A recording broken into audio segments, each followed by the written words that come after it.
I'm joined now by Shadow Minister for Indigenous Australians, Jacinta Nampijinpa Price. Welcome, Senator. Where did it all go wrong? Yeah, thank you, Caleb, and I'm loving the colour of your pocket square tonight. But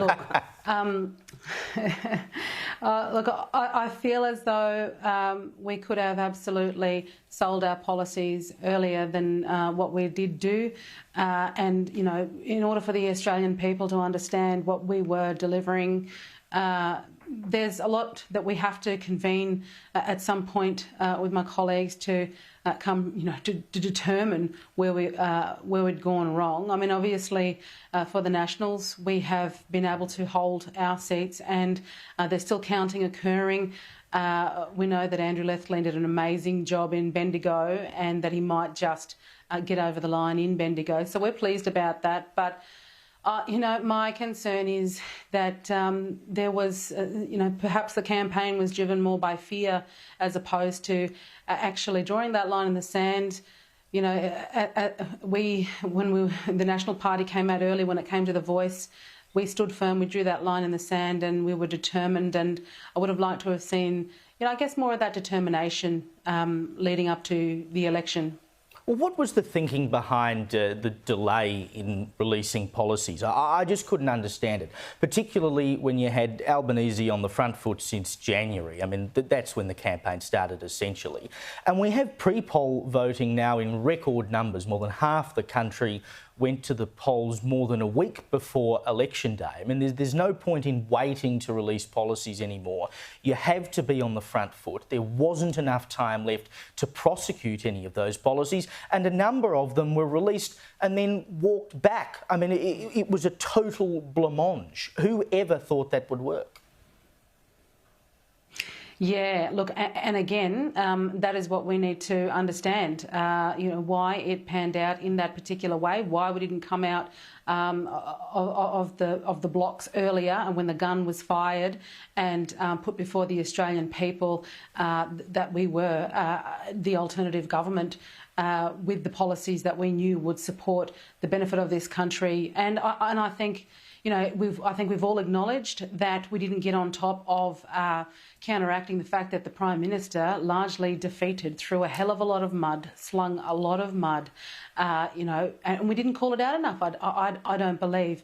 I mean, we were up against a largely left-leaning media, but we also can't be afraid of that. We have to challenge them. We have to go hard. We still have to draw that line in the sand, but you know, I think when I had my bit of biffo with Sarah Ferguson, I made a very clear point that there was a lot of mudslinging, and when it sticks, it sticks. And that was also her angle in my interview with her.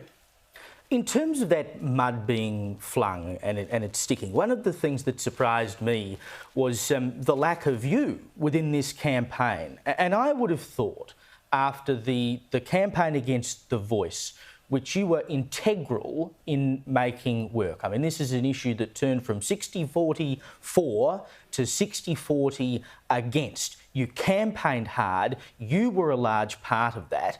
I would have expected to see you put forward as a big campaigner in this election. But for some reason, you weren't that visible. Why was that?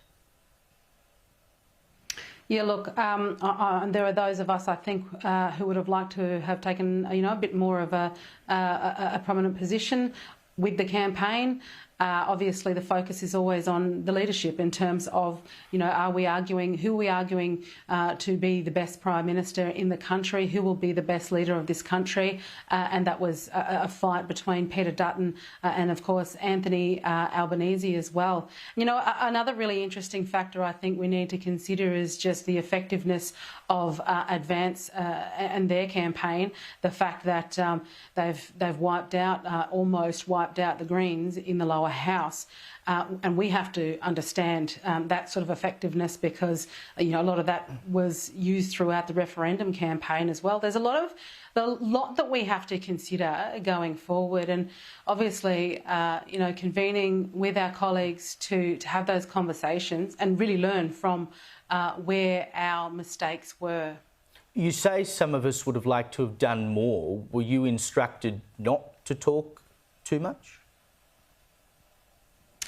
Look, I think, largely what we were trying to do also was get out and about and be amongst Australians and engage with Australians on the ground, and to get our message across to them more personally, I guess was certainly part of what our strategy was as well going forward.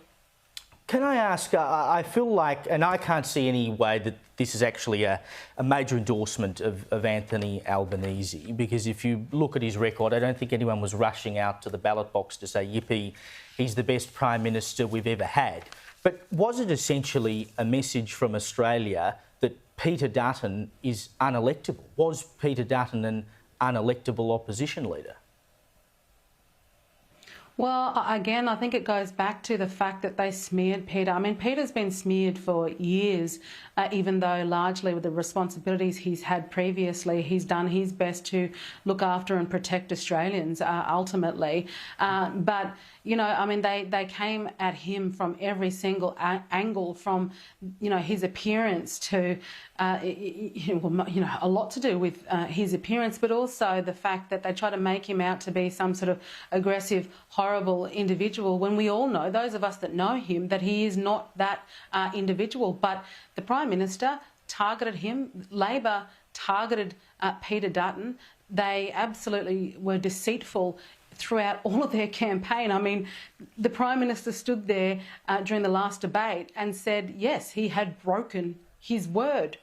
And apparently you can break your word to the Australian people, you can go back on things, you can not deliver a single promise, and you can lie to the Australian people, but as long as you sling mud at the opposition leader, you can effectively come out and be successful and win an election. Just finally, Senator, who would you like to see as the next leader of the Liberal Party? Well, obviously that's a decision for the Liberal Party to make amongst themselves. That they've got a lot to do. They've got a lot of.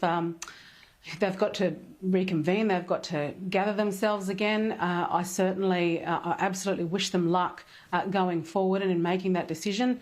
There's a few contenders, obviously, and for us in the Nationals party room, I mean, it's bittersweet, obviously, because we have maintained our seats, and at least we can take with us the fact that we know that we are representing regional Australia, and the hopes and dreams of regional Australia, and we'll continue to fight for that going forward. We're not backing down now, and for me, my fire has just been stoked a hell of a lot more. As well it should, and as you mentioned before, gave it a red-hot go in Bendigo as well, which was quite extraordinary. I hope for your sake and the Nationals' sake that your coalition partner can get the proverbial together. Jacinta Nampijinpa, thank you so much for joining me.